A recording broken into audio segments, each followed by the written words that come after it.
Bonjour à toutes et à tous et bonjour à notre invitée aujourd'hui, qui est donc Anna Eskrojima, consul générale des États-Unis d'Amérique. Chère Anna, bonjour et bienvenue à l'UQAM. Merci beaucoup. Nous allons passer les 45 prochaines minutes sur des thématiques. En fait, je dis thé parce qu'au départ, on avait plutôt pensé travailler sur l'histoire du mois des femmes, le mois des femmes aux États-Unis, puisque au Canada, le mois de l'histoire des femmes est en octobre. Je l'ai découvert en préparant le déjeuner causerie. Et nous reviendrons sur certaines questions, bien sûr, avec vous, de votre parcours, de l'impact également des femmes sur les activités économiques, culturelles et sociales. Mais avant, j'aimerais vous présenter, pour nos auditeurs, nous avons deux interprètes. Donc, je souhaite présenter Nico, qui est avec nous aujourd'hui. Nico Bonin-Gauthier, merci Nico, et Geneviève Veilleux qui prendra ensuite le relais. Sans plus tarder, peut-être nous dire depuis combien de temps vous êtes à Montréal, Anna, pour les personnes qui sont avec nous. Le public est toujours invité à poser ses questions. La tablette est là, n'hésitez pas si vous avez des questions. En fait, je prendrai vos questions au fur et à mesure et les poserai directement à la consule. Peut-être vous présenter en quelques mots pour nous dire un petit peu quel est votre parcours, votre impact également sur le métier et de quelle manière cette qualité féminine, le fait que nous sommes femmes toutes deux, peut aujourd'hui jouer un rôle prépondérant dans les activités que vous menez. Bien sûr, d'abord, merci beaucoup pour cette invitation. En fait, c'est mon première réunion présentielle en beaucoup de mois. Donc, c'est un très grand plaisir pour moi d'être ici au campus d'UQAM. Donc, merci Magda, je vous remercie. C'est très gentil. Là, je suis new-yorkaise. Je suis née dans la ville de New York. Et ça fait peut-être 8 mois que je suis ici à Montréal. Et c'est intéressant pour moi parce que je vois plein de similarités entre New York et Montréal. Et c'est la première poste où je suis si proche à chez moi, en fait, parce que pendant mon parcours, je l'ai passé la plupart du temps au Moyen-Orient. J'ai vécu en Tunisie, en Syrie, en Irak, aux Émirats, en Algérie et aussi en Arabie Saoudite. Et on peut parler plus de tout ça après. Mais c'est un très grand plaisir pour moi d'être ici en tant que consul général. Et ça veut dire que je représente mon pays ici au Québec, dans une région qui s'étend d'Ontario jusqu'à Trois-Rivières et au sud jusqu'à Sherbrooke. Oui, vous avez, quand on s'est rencontrés la première fois, vous m'avez dit à quel point vous aviez aimé l'accueil de Montréal. Vous étiez quand même en pleine pandémie puisque vous êtes arrivé en juillet dernier. Et malgré le contexte difficile, vous m'avez dit à quel point l'ensemble des Montréalais et de quelle manière vous avez trouvé l'accueil facilitant. Et de cela, je pense que ça a donné une belle marque tout de suite de début de relation entre... Oui, absolument. Là, même à travers les rencontres virtuelles, j'ai trouvé les collègues, les contacts, des nouveaux amis. Tout le monde me disait que Montréal, c'est une ville très vivante et je vais découvrir ça dès que ça soit possible. Mais même au niveau virtuel, je trouve que j'ai eu l'occasion de rencontrer des très bonnes personnes ici et je suis très accueillante de l'accueil. Merci alors. Vous avez parlé rapidement de votre parcours au Moyen-Orient, bien sûr également, mais sur cette portion qui est peut-être la question de l'histoire des femmes, vous avez souhaité dès le début qu'on ait cette discussion par rapport à le rôle que les femmes jouent et vous êtes en poste et de quelle manière vous considérez cette particularité au niveau de l'annonce qu'a fait le président Biden, notamment dernièrement, de pouvoir augmenter la présence des femmes dans l'état-major, dans les armées, et en même temps dans le rôle politique. De quelle manière ça a un impact sur l'aspect des politiques étrangères que vous menez? Merci pour cette question. Je dirais qu'un des principes fondamentaux de notre politique étrangère, c'est le droit de l'homme, et y compris les droits de la femme. Donc, depuis le début de mon carrière, j'ai suivi ce sujet et on a même au département d'État un ambassadeur qui s'occupe aux questions et enjeux de la femme. C'est une poste globale. Et donc là, une de mes initiatives préférées qu'on a au département d'État, c'est le prime des femmes courageuses. Chaque année, on honore des femmes de tous les pays du monde qui ont vraiment fait une très grande différence dans leur pays, soit dans le monde politique, juridique, sécuritaire, culturel, économique. Et là, vraiment, président Biden a mis il souligne que c'est très important qu'on essaie d'avoir de l'égalité entre les sexes. Et là, il y a 2 décrets présidentiels à cet égard qui ont établi un conseil par rapport à ça. Et je sais que dans la rencontre entre le président et le premier Trudeau, ils ont mis ce sujet sur notre feuille de route bilatérale pour travailler ensemble pour s'assurer qu'on est en train, par exemple, quand on parle de la relance économique, de s'assurer qu'on va soutenir les femmes lorsqu'ils se réintègrent au milieu de travail. Plus spécifiquement, alors, à Montréal, vous avez fait également la promotion de ce mois des femmes qui est celui des États-Unis pour le mois de mars. Et vous avez mis en place plusieurs activités, plusieurs programmes. Comment une université comme l'UQAM pourrait-elle contribuer à vos activités et inversement contribuer avec les nôtres également, puisque l'UQAM a aussi fait sa marque sur les études féministes, et ce depuis pratiquement sa fondation. Comment vous le verriez, chère Anna? Oui, absolument. Moi, j'ai remarqué que par rapport à vos études et recherches et réseaux sociaux, UQAM est très active à cet égard. On a essayé à travers les réseaux sociaux de faire connaître nos abonnés aux exemples des femmes américaines et canadiennes qui ont contribué à notre société. Et aussi, on a fait un programme avec des entrepreneurs femmes, ça fait quelques mois, pour vraiment évoquer les expériences des femmes entrepreneurs. Et là, j'aimerais savoir, pour ce qui concerne les femmes, par exemple, dans les sciences, quelles sont les initiatives du CAM?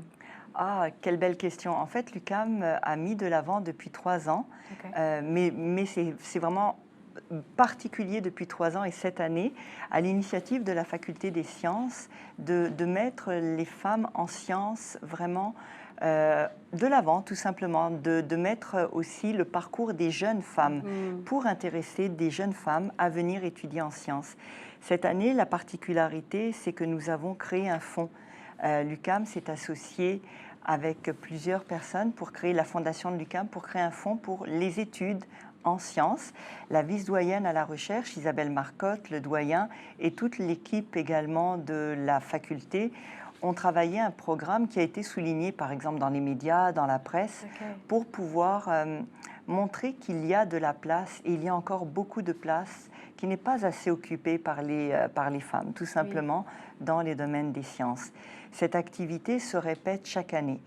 La Faculté des sciences avait déjà innové il y a quelques années de cela également pour montrer aux enfants les camps de jour scientifiques également, de mettre de l'avant également cette possibilité d'avoir des plus jeunes, parce que les camps de jour, c'est vraiment à partir de 6-7 ans jusqu'à l'adolescence dans certains cas, et d'accueillir nos jeunes. Donc vous voyez, c'est dans la même veine que la vôtre finalement, qu'a été célébrée dans le cadre de la Journée internationale des femmes du 8 mars dernier, l'apport que l'UQAM fait sur la scène sociétale en recherche. On parle ici des sciences, donc plus des sciences dures, mais le propos serait valable pour toutes les disciplines de l'université, puisqu'on a l'IREF également, l'Institut des recherches en études féministes, et également la Faculté des arts qui, cette année, c'est vraiment les deux se démarquent en activité importante. Peut-être que j'y reviendrai un peu plus tard dans le cours de la discussion, parce qu'on a déjà des questions, notamment une question pour faire participer les personnes qui sont avec nous à distance. Super. Et donc, nous avons quelqu'un qui nous demande comment vous verriez cette égalité féministe à travers le monde. Et de quelle manière votre statut de consul général vous permet-elle de mener des actions précises dans l'éducation, dans la santé et dans l'économie? C'est une question très importante, merci.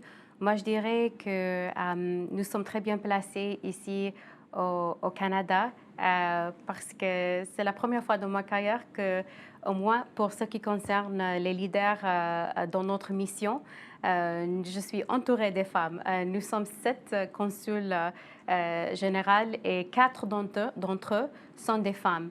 Et donc, je dirais que nous sommes un peu sensibilisés pour ce qui concerne des questions de diversité et souligner et assurer que dans tous nos politiques, par exemple au niveau bilatéral, au niveau régional, que nous sommes en train de penser par rapport aux participants, par rapport aux partenaires.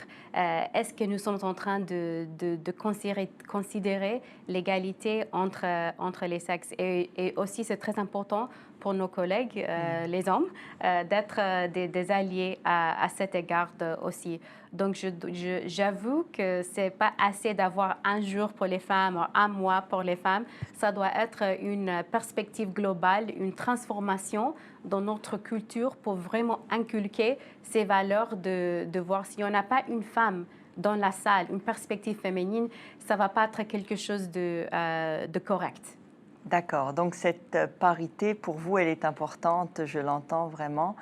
Dans notre cas également, c'est quelque chose que nous recherchons, la parité sur les instances également de l'université, de faire en sorte autant que possible qu'il y ait cette parité de genre et de diversité également. Parlant de diversité, il y a un collègue et j'ai envie de vous lire vraiment toute la phrase. Okay. Je m'appelle Greg Robinson, en New-Yorkais d'origine et professeur d'histoire des États-Unis à l'UQAM. Je vous souhaite la bienvenue à Montréal. Salut Greg. À l'aune, par contre, la question est plus intense. Okay. À l'aune des attentats et d'Atlanta, est-ce qu'il y a une attention particulière pour aider les femmes de couleur qui sont souvent plus menacées par la violence, et on le voit également au Canada, je crois? Merci beaucoup pour cette question, Greg. Je pense que Président Biden et Vice-présidente Kamala Harris ont parlé très, très clairement sur le fait que c'est inacceptable les attentats et le climat qui a mené à ces attentats. Et donc, je dirais que c'est à nous tous, comme des leaders, de vraiment d'abord parler franchement avec nos équipes pour faire un climat de discussion sur ces sujets-là et créer des espaces où tout le monde se sent en confort et en sécurité pour parler de ces sujets-là. Ça, c'est d'abord créer un climat de discussion. Et deuxièmement, de faire étudier et comprendre les perspectives de ceux qui sont victimes de ce genre d'attentats. Il y a à ce moment-là plein des événements et des panels qui se déroulent dans la communauté asiatique pour vraiment faire nous comprendre qu'est-ce que cette communauté est en train de vivre ces derniers temps-là. Donc, je pense que c'est très important d'écouter et d'agir et de soutenir. Alors, effectivement, je pense que la prévention prendra appui sur l'écoute, comme vous le mentionnez, mais pas seulement l'écoute, mais l'action avec plusieurs mesures qui pourraient ou devraient, on utilisera le conditionnel, être concrètes.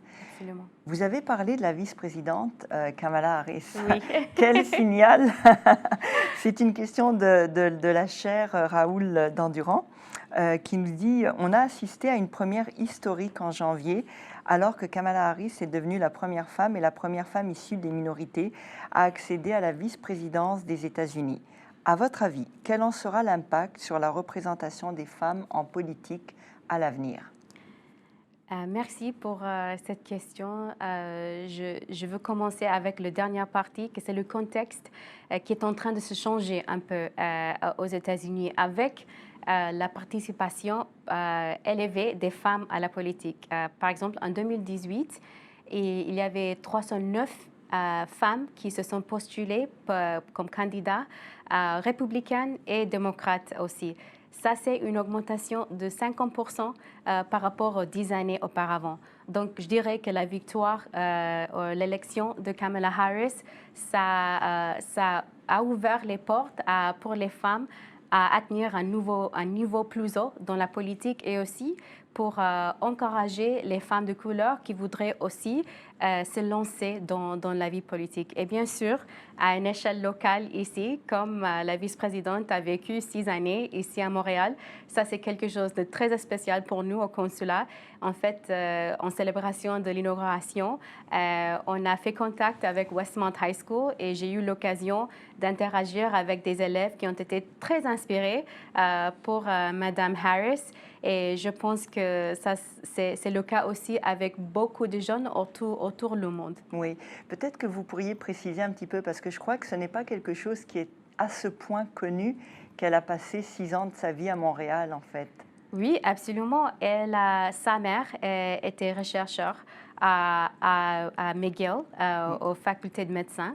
Et là, elle et sa sœur ont passé 6 ans ici lorsqu'elle travaillait ici. Et elle a étudié à Westmount High School. Donc, je me rappelle moi-même, j'étais très inspirée en parlant avec des étudiants qui ont dit que c'est une fierté pour eux que quelqu'un qui a assisté à une école comme Westmount a pu arriver à ce point-là. À ce poste-là, oui, à ce poste-là, exactement. Oui, oui. Exactement. Vous avez parlé de réduire les inégalités, et c'est une question qui est vraiment, qui revient également dans les commentaires. Les programmes que l'on met en œuvre, que ce soit le consulat ou même les programmes de plus grande envergure au niveau de l'administration Biden, mais concrètement, comment les gouvernements peuvent-ils faire cette promotion de réduction au-delà de quelques programmes qui sont parfois avec une durée de vie? On commence, ça s'arrête et ce n'est pas suivi. On a la même discussion ici au Canada, au Québec bien sûr, on a les mêmes constats. Comment faire en sorte, et n'est-ce pas là pour nous les femmes une fabuleuse, je dirais, proposition de pouvoir intervenir sur la longévité de ces programmes? Comment on pourrait le faire? C'est une question très intéressante et ça me rappelle même nous au département d'État, les femmes au département d'État, même si on a eu beaucoup de progrès dans les 50 années, les dernières 50 années, on a beaucoup de travail à faire. Je vous donne un exemple. Jusqu'aux années 70, si une femme diplomate américaine se mariait, elle devait démissionner de son travail. Et c'était à cause des plaintes qui ont été portées par des collègues que la loi et les règles ont été changées à cet égard.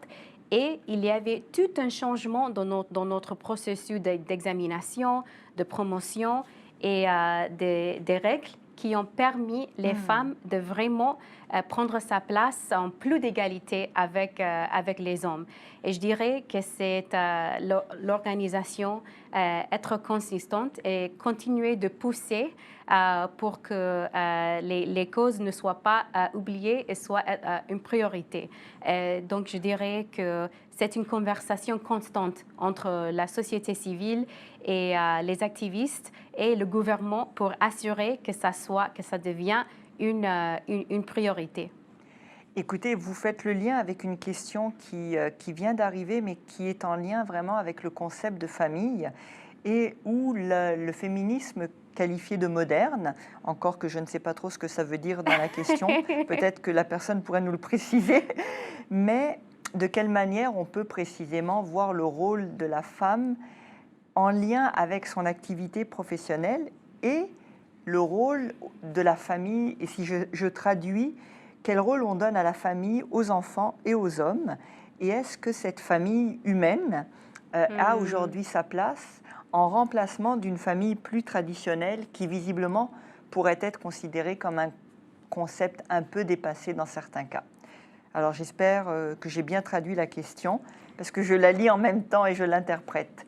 Alors elle est à 2 niveaux, je crois. D'abord le constat de voir si le rôle de la femme peut contribuer à cette cellule familiale de type homogène ou de type bonheur familial par rapport à cette cellule ou cette vision d'une famille un peu traditionnelle. Oui, c'est une question très intéressante. Moi, je dirais, soit si on parle du gouvernement des universités, au secteur privé, les leaders sont en train de réimaginer nos organisations pour s'adapter aux présences et leadership des femmes, ou des familles qui sont des modèles différents aux familles, par exemple, ça fait 40 ou 50 années. Il y a des organisations qui ont été fondées sur l'assumption, le principe qu'il y aura un homme avec une femme qui leur soutenait.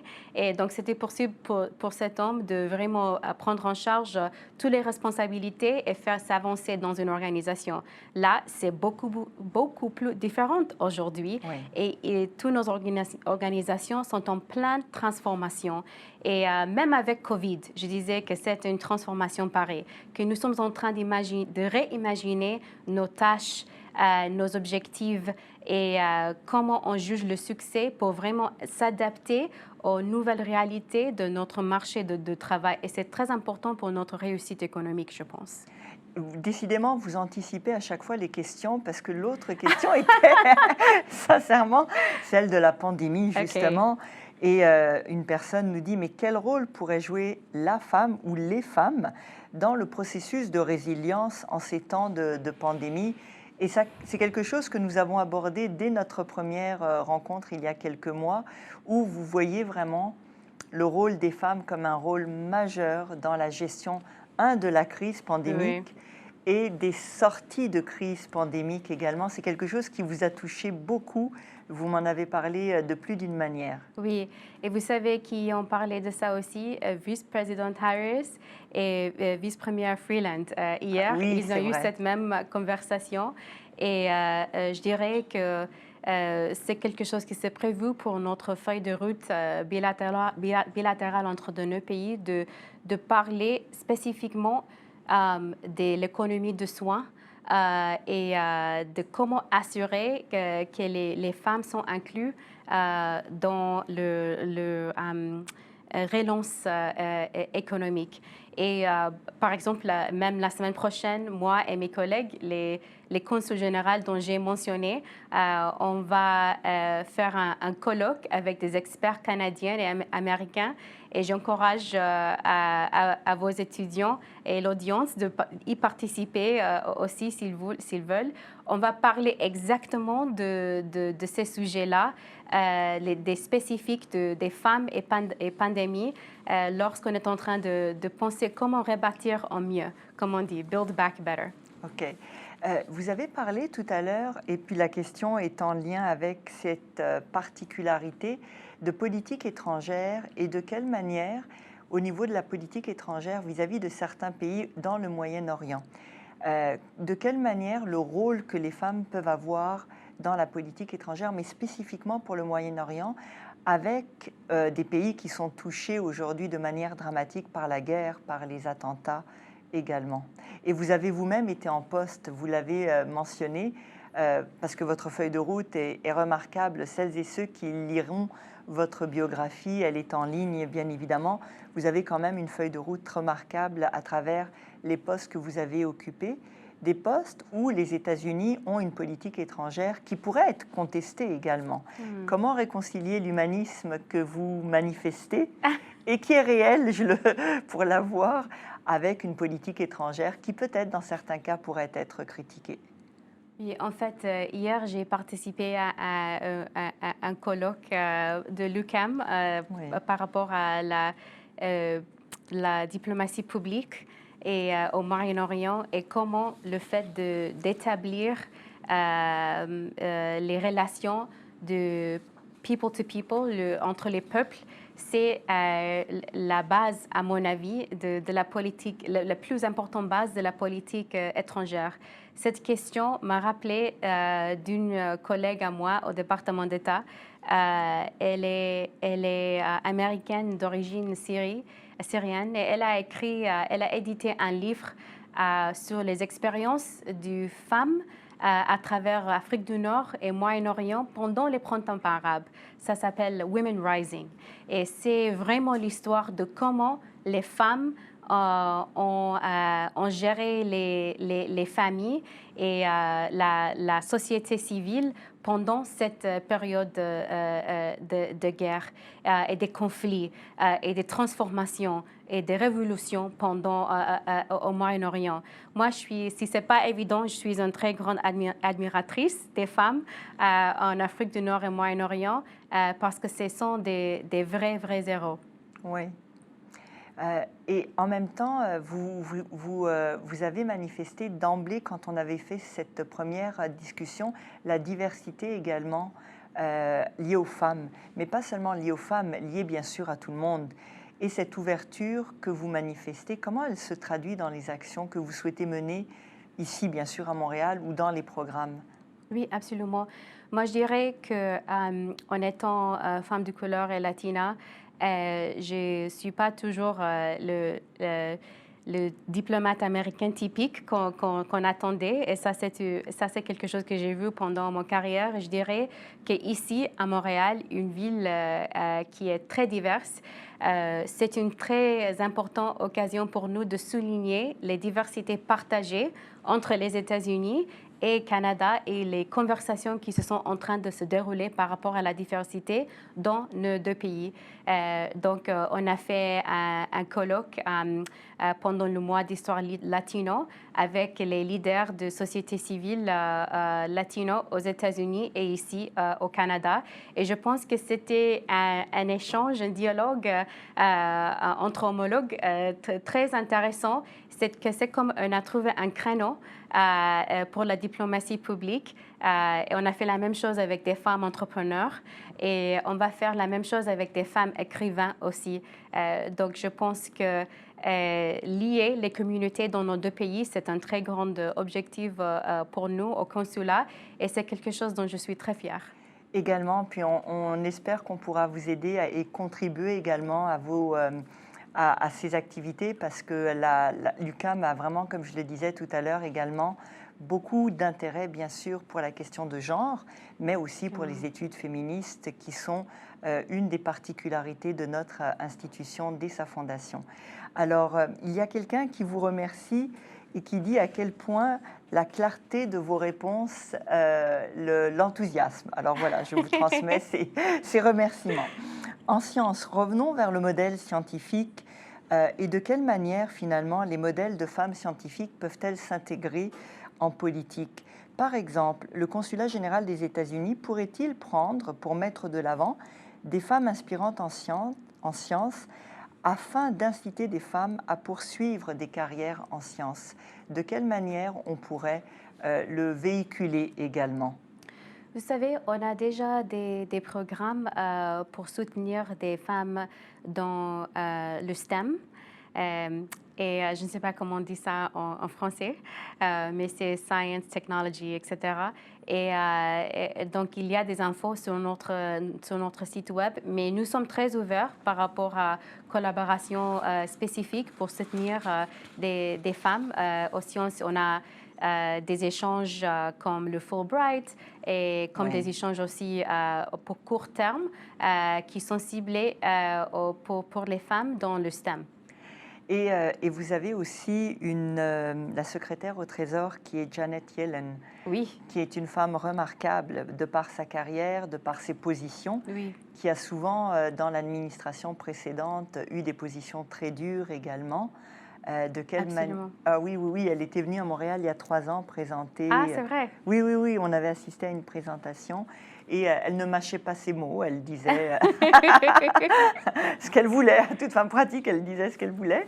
Et elle a bien démontré que le rôle des femmes, également dans le milieu de l'entrepreneuriat, de la finance et des politiques publiques, est un rôle déterminant. Et c'est un peu la question qui suit. Quels sont les obstacles que vous avez rencontrés quand vous avez voulu intégrer des postes de haut calibre? De quelle manière votre parcours vous a-t-il aidé ou pas? Alors, c'est vraiment la question qui est posée par plusieurs personnes, à dire vrai. En fait, là, je fais une synthèse de quelques questions. Oui, par rapport aux obstacles que j'ai oui, les obstacles. Vécu. Et vous l'avez mentionné en toute simplicité, de couleur, latina. Oui. Et vous avez aussi vous avez intégré ces parcours dans l'administration publique. Oui. C'est intéressant quand on est le seul dans une réunion, dans un endroit, de vraiment représenter et avoir cette confiance en soi. Mais moi-même, je suis inspirée par Kamala Harris, qui parle de sa motivation, qu'elle dise qu'elle est très motivée par le fait d'être la première, de ne pas être la dernière. Et aussi, dès qu'on est en train de changer les impressions de qui peut être vice-président, qui peut être diplomate, qui peut être fonctionnaire, qui peut être femme d'affaires, on est vraiment en train de transformer nos organisations. Donc, c'est quelque chose de très motivant pour moi. Et je dirais que j'ai surmonté des obstacles avec beaucoup de soutien des communautés. Nous ne sommes jamais seuls. On a toujours des amis, des familles, des communautés qui nous encouragent. C'est un honneur pour moi aussi d'ouvrir les portes pour les autres. Quelle belle réponse. D'ailleurs, il y en a une que je trouve, question qui va vraiment, je crois, vous plaire, enfin, et qui est, à mon avis, très intéressante pour plusieurs femmes qui se retrouvent dans des positions de pouvoir ou dans des postes de pouvoir et qui, en même temps, doivent rester femmes. Yeah. Et en particulier, défendre l'idéologie d'un parti. Comment on arrive à réconcilier le fait d'être femme, de défendre une idéologie et de défendre également des positions qui peut-être pourraient être difficilement réconciliables sur le plan personnel. Yes. Vous savez, moi j'étais recruteur pour le département d'État à la ville de New York. J'ai eu l'occasion de passer une année à une des universités publiques à New York, City College. Et il y avait beaucoup d'étudiants, en particulier des femmes, qui me demandaient cette question d'intégrité. On dit ça, oui, integrity? Tout à fait, tout à fait. De comment, si vous êtes représentant d'une grande organisation ou bureaucratie qui a des politiques, comment les défendre et les expliquer et aussi maintenir nos valeurs. Et moi, je pense que c'est très important de vraiment trouver une manière de faire la réconciliation entre les deux, parce que si on ne croit pas en ce que nous sommes en train de dire, ça va se voir. Tout à fait. Donc, par exemple, dans les organisations, il y a, par exemple, le département d'État, il y a des processus pour exprimer nos avis lorsque nous sommes en train de construire les politiques. Mais là, après, qu'on a déjà nos politiques, c'est notre travail de le défendre, de les expliquer. Donc, je pense que c'est très important d'être participant, très actif dans ces processus de formuler les politiques et aussi de s'assurer qu'il y a un alignement avec nos valeurs. C'est très important. Et même quand c'est très important de trouver le créneau entre les valeurs et les politiques et les procédures que nous sommes en train de défendre. Tout à fait. Avant d'aborder la collaboration un peu plus universitaire entre les universités américaines et l'UQAM, une dernière question peut-être qui va dans le droit fil de ce que vous mentionnez. Et la personne demande, le Equal Rights Amendment sera-t-il bientôt adopté? Oui, hein? Et comment est-ce que ça améliorerait la situation des femmes? Ils sont terribles, ces participants. Bon, on verra. C'est un processus historique très long. Mais tout ce que je peux dire, c'est qu'on verra, en espérant. Mais, on l'espère. Oui. On a beaucoup parlé de la position des femmes, c'était l'objet de un peu de notre parcours aujourd'hui en termes de discussion, mais ce se fait aussi à l'aune de collaborations que l'on souhaite développer davantage. L'UQAM, je vous l'avais dit, a des étudiants américains sur le campus, pas actuellement, mais on a des étudiants américains. Et vous me disiez être très intéressé à travailler, à collaborer davantage avec des universités où la langue française, l'aspect francophile, est en recrudescence aux États-Unis actuellement. Comment l'expliquez-vous et de quelle manière on peut le faire, sachant que les collaborations se font par la base? Ce n'est pas ni vous ni moi qui pourrions en aucune manière les imposer, mais bel et bien les faire certainement émerger, bien qu'elles existent dans certains cas.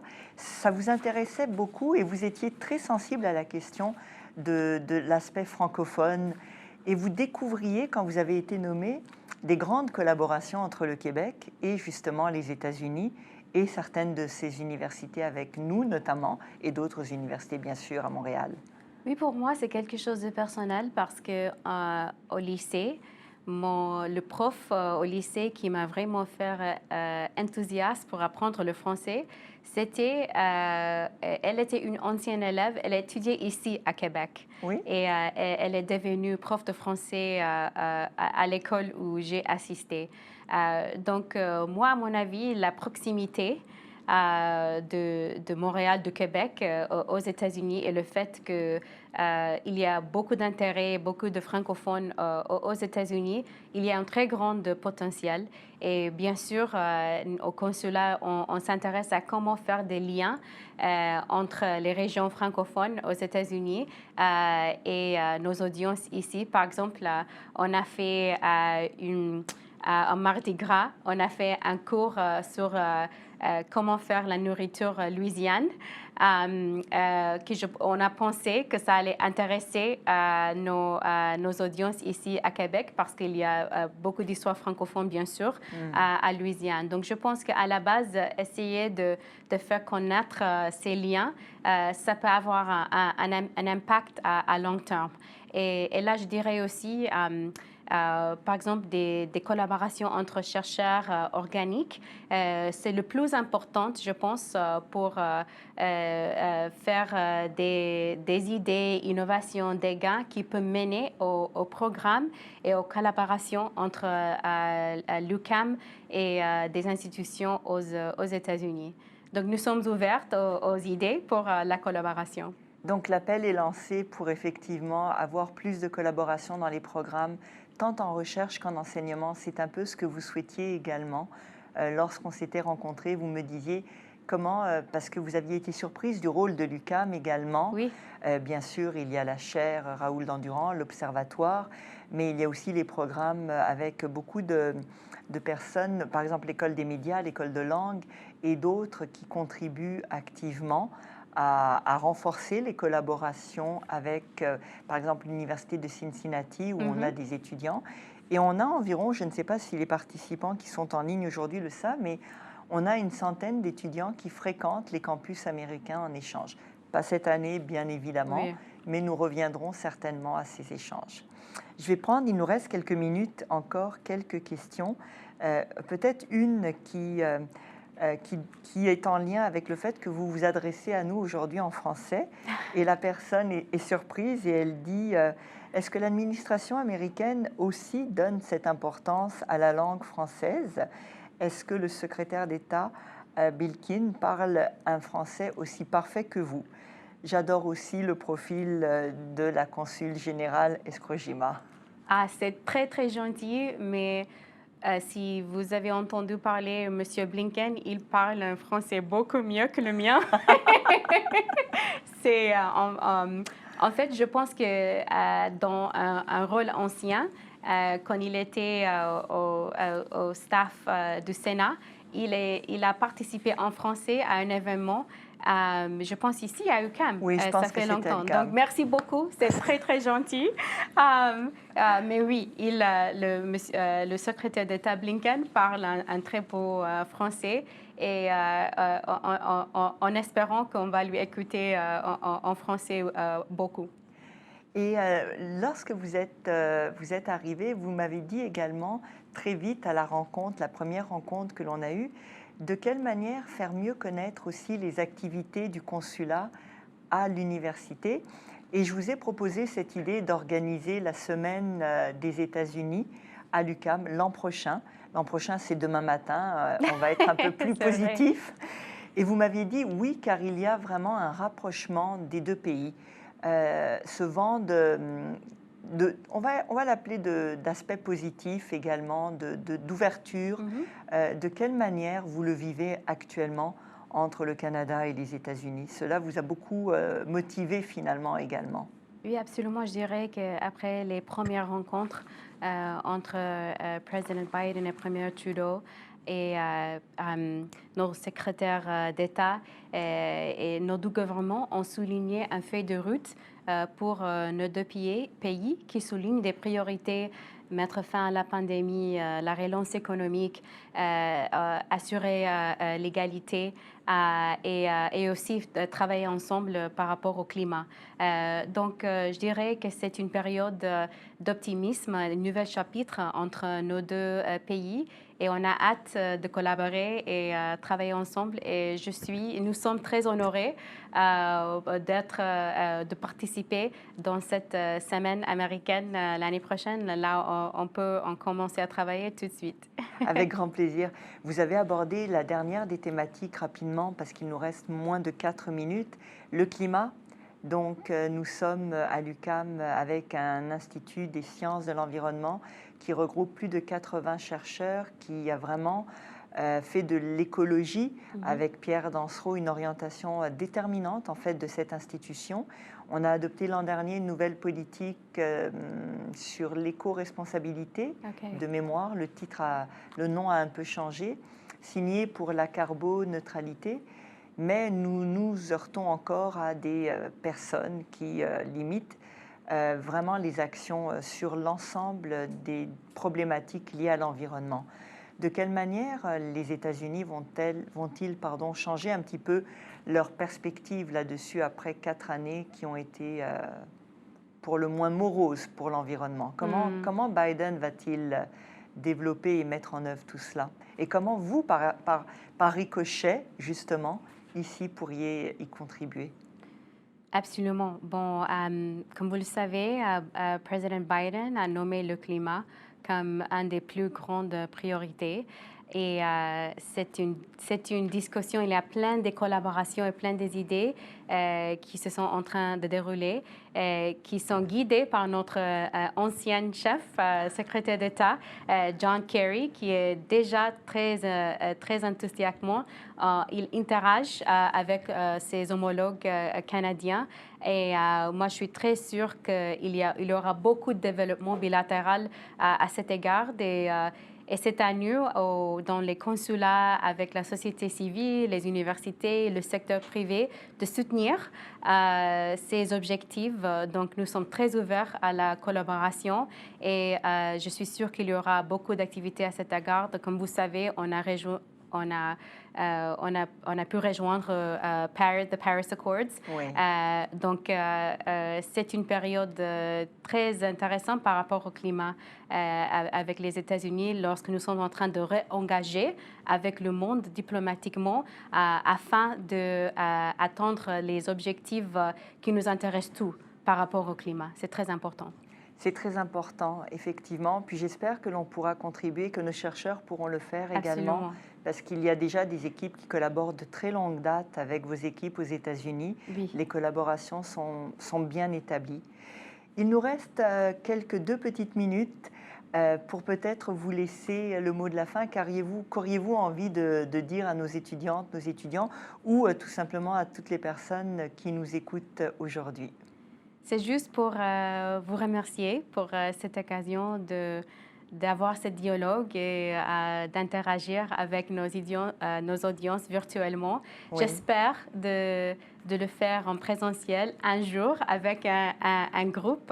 C'est un de les aspects préférés de ce travail, c'est d'interagir avec les étudiants.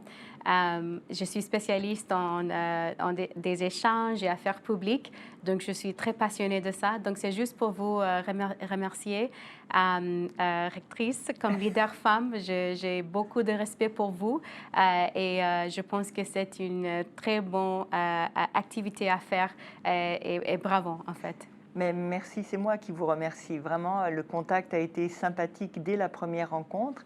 Et ce que j'ai trouvé vraiment intéressant, c'est de faire connaître aussi l'activité immense des chercheurs de l'UQAM à la situation des États-Unis.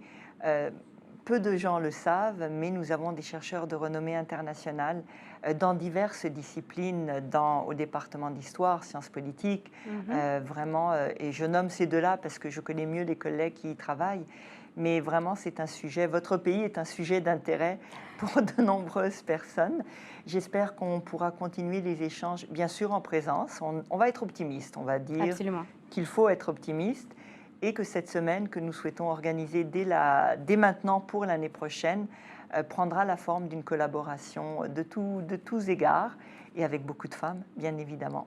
Évidemment. Merci beaucoup, Anna. Ça a été un vrai plaisir de vous avoir aussi avec nous en présence aujourd'hui. Et nous, on poursuivra les échanges certainement.